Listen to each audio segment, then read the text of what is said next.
आलादा रायजोनि सोमावसारनायखौ फोसावखांनायनि उनाव गुवाहाटीयाव मास रेलिनिफ्राय फैफिननाय समाव उदखारिफोरजों एबा जोंनि हारिनि बेरेखा सुबुंफोरजों फासि बिसियै बुथारजानाय जोंनि गिबि मुंख्लं सुजित नार्जारिनि थैनाय सानखौ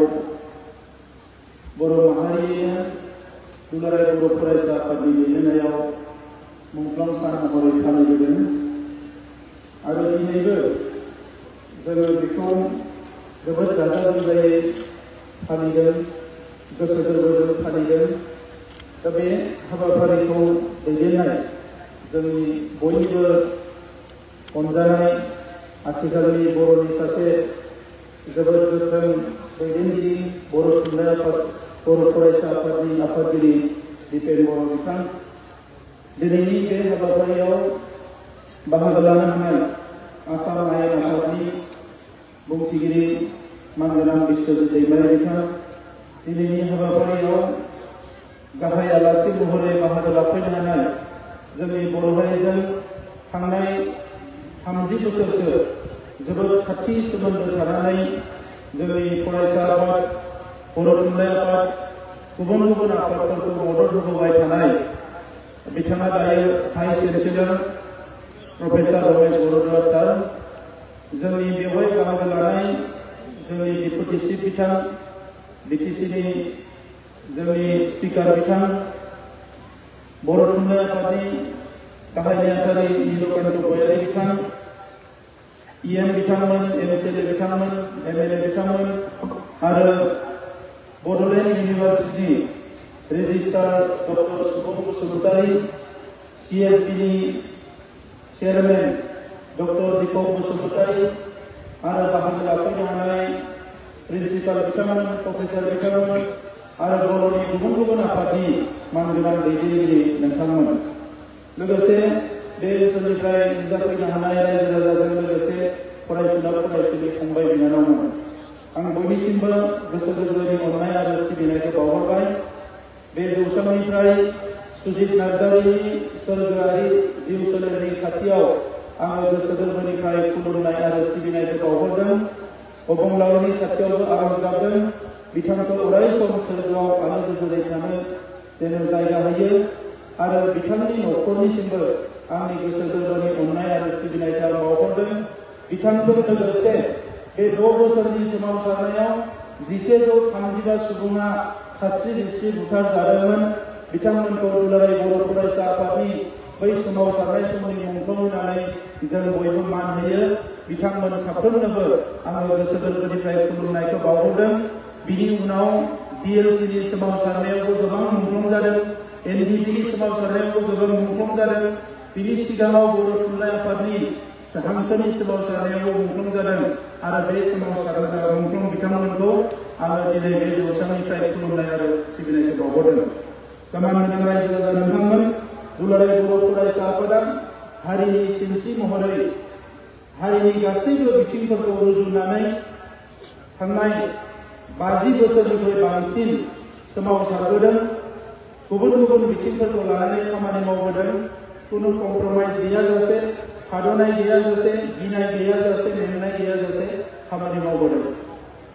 दा बिनि गुबै थुलुंगाया जाहैबाय बड'फा उपेन्द्रनाथ ब्रह्म। बर' माहारियाव बड'फा उपेन्द्रनाथ ब्रह्मआ जोनोम जानानै बर' हारिखौ खौसे खालामनानै मुलुगाव गावनि सिनायथिखौ, गावनि थामोनथाखौ, गावनि गासैबो बिथिंफोरखौ गोख्रोङै लाखिनानै मोनसे गोथां हारि महरै गावनि मान सन्मानखौ लानानै आत्मा सन्मानखौ लानानै थांना थानायनि जि बाथ्रा बेखौ रोखा रोखा बिथाङा जोंनो दिन्थिनानै थांबाय। दा बिथाङा दिन्थिलांनाय लामाजोंनो आगान सुरनानै जोङो बिएससि, बिटिसि आरो बिटिआर मोनबाय। दिनै बड'फाया जोंनि गेजेराव गैला, नाथाय बड'फा उपेन्द्रनाथ ब्रह्मआ जिफोर बाथ्राखौ बुंलांदों, जिफोर मिशनखौ होलांदों, जेफोर खामानिफोरखौ थिनलांदों, बे खामानिखौनो हांखो मोनसेबो गोनो गोथो जायाजासे दुलाराय बर' फरायसा आफादा मावबोबाय थानायखाय दिनै बादायलायनाय मुगायावबो जोंनि हारिखौ गुबुन हारिफ्रा जेसेबां लासै लासैनो मुस्लेद जालांदों, जोंनि हारिखौ गोख्रोंनिफ्राय गोख्रोंसिन खालामनो हादों। दा बिनि थाखायनो आङो रोजा रोजा साबायखर बावगोन बड'फा उपेन्द्रनाथ ब्रह्म बिथांनिसिम दिनैनि बे गोथार समाव दिनैनि बे जोंनि दुखुनि समाव बड'फाजों लोगोसे गोबां दैदेनगिरिफोर मुंख्लं जालांबाय जाय मुंख्लं बिथांमोना हारिखौ फोथांना दोननो थाखाय नारा नाथा नाजादोंमोन बै समाव जोंनि सुथुरफोरनि जि गाज्रि नोजोर बेवहाय गोबाङानो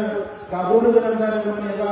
बिथांमोना फैसालियाव गोग्लैदोंमोन आरो जोंनि हारिनिबो सानस्लाबनो मोनै माखासे थासारियाव गोग्लैनानै जोंनि आगोमा बर'नि दैदेनगिरिफोर बर' सिख्लाफ्रा माखासे जिउ गारनो गोनां जादोंमोन बे थासारिफ्रा बे जाथायफ्रा जोंनि गोथां जारिमिन बियो गोथै जारिमिन नङा बियो जेखि एनसियेन्ट हिस्ट्रि होननानै बुङो जारिमिनाव बियो एनसियेन्ट हिस्ट्रि नङा बियो जोंनि प्रेजेन्ट हिस्ट्रि आरो बे प्रेजेन्ट हिस्ट्रियाव दा दिनैनि समाव जों नायोब्ला नुगोन जे बर' हारिया जुजिनानै थांनानै थादों आरो जुजिनायनि स्पिरिट थानायखायसो बर' हारिया थांनानै थानो हादों आरो दिनैबो बर' हारिनि गेजेराव जुजिनायनि नांनायनि स्पिरिट दङखायनो बर' हारिखौ मालाया गुबुन हारिफ्रा सुथुरफ्रा थाबैनो गादबनो थाखाय साहस खालामनो हाया बे जाबाय बर' हारिनि बेसेबांबा मोनसे मोजां गुन दा नैबे समाव मानगोनां रायजो राजा नोंथांमोन जों बयबो नुबाय जे बिएससि एकर्डखौ खालामनो गोनां जाबाय मानोना बै समनि थासारियानो थिनदोंमोन जे जोङो बै समाव एकर्ड खालामनांगौ दान्दिसे जिरायनांगौ नायनांगौ बबे गोरोन्थि जादों बबे मोजां जादों आगान सुरफिननांगौ थिग बेबायदिनो दान्दिसे नेथ'नानै एगेन 1996निफ्राय सोमावसारबाय बे सेकेन्ड जेनेरेशननि मुभमेन्ट जेरावनोखि जोंहा उर्फा गोरा ब्रह्म बिथां सानसुमा कुन्दु बसुमतारी बिथां फारसेथिं बिएलटिबो जोनोम जाबाय दिनै बेवहाय जोंहा बारग' एबसुनि दैदेनगिरि बिश्वजित दैमारि बिथांजों लोगोसे गोबां दैदेनगिरिफोर दङ नैथि खेबनि सोमावसारनाया जालायबाय बे नैथि खेबनि सोमावसारनायावबो जेसेबां जि थासारि जाया मानो बेखौ खर' रुजुननानै जोङो आवगायबोनायाव बर' माहारिया आवगायबोनायाव जोंनि दैदेनगिरिफ्रा आवगायबोनायाव जोंहा नैथि एकर्ड जाबाय नैथि एकर्ड जाखांनानै गोलाव सम जोङो नेनानै दङमोन नाथाय बेवहाय जोंहा मोनसे थासारि फैबाय फारसेथिं जोंनि एनडिपिनि दैदेनगिरि बिथांमोना बे मोनसे थासारिनिफ्राय नर्मेल मोनसे सिचुएसनाव फैनांगोन सरकारजों सावरायबाय थादों खुनु फिनिशिंआव फैयाखै बेराफारसेथिं जोङो बिटिआर बा बिटिसि ओनसोलाव जिखिना दङ बेखिना मोनथायखौ मोनबाय बिनि बाहेरायाव थानाय बर' फिसाफोरा जेबो मोनाखै बिनि थाखायबो माबा मोनसे एरेन्जमेन्ट खालामनांगोन आरो मोनसेया जाहैबाय बिटिसि गोरोबथायाव एफा एनै जिनिसफोर जोङो नांदेरबावगोन माखासे इनस्टिटिउसन नांगोन माखासे फसंथानफोर नांगोन जायजों जोंनि हारिखौ मुलुगाव गेरेमसा हारि खालामनो हायो जोंनो सेन्ट्रेल इउनिभार्सिटि नांगौ एनआइटि नांगौ स्पर्ट्सनि थाखाय माखासे बेबस्था नांगौ जेखौ नर्मेल बियोबा जोङो स्टेटनिफ्राय मोना बिनि थाखायनो बे जिनिसफोरखौ जोङो नायबाय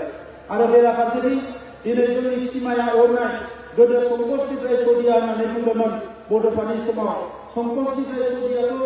दिनै जानायनि थासारिया गैया गेजेर ससेयाव माखासे जेंना दङ नाथाय बबेसिम जोंनि सिमाखौ बारलांनो हायो जाहाथे फैबाय थानाय समाव 100 बोसोरनि उनाव जोंनि जेनेरेशना बुङा जे मानो जोंनि दैदेनगिरिफ्रा बे एसेबां ओनसोल बेखिनि ओनसोलखौ लानानै सिमा बोनाय मानो जोंनि सिमाया अराखसै बे सिमाखौ एसेबाबो नारनो थाखाय जोङो बे गोरोबथाखौ थांखिनानै लानाय जाबाय दा बे हिसाबैनो गोरोबथाया जाबाय आरो दिनै मोनसेनि उनाव मोनसे दफाया इमप्लिमेन्ट जालांगासिनो दङ नाथाय गेजेर ससेयाव जागायजेननायावनो जोङो बोसोरसे कभिड मोनबाय कर'ना भाइरास जानायलाय बोसोरसे खामानिया मोजां जायाखै बिनि उनाव बायदिसिना थासारि गोजौ गाहाय जानानै जोंनि माखासे इमप्लिमेन्ट जाबाय माखासे जायाखै नाथाय दिनै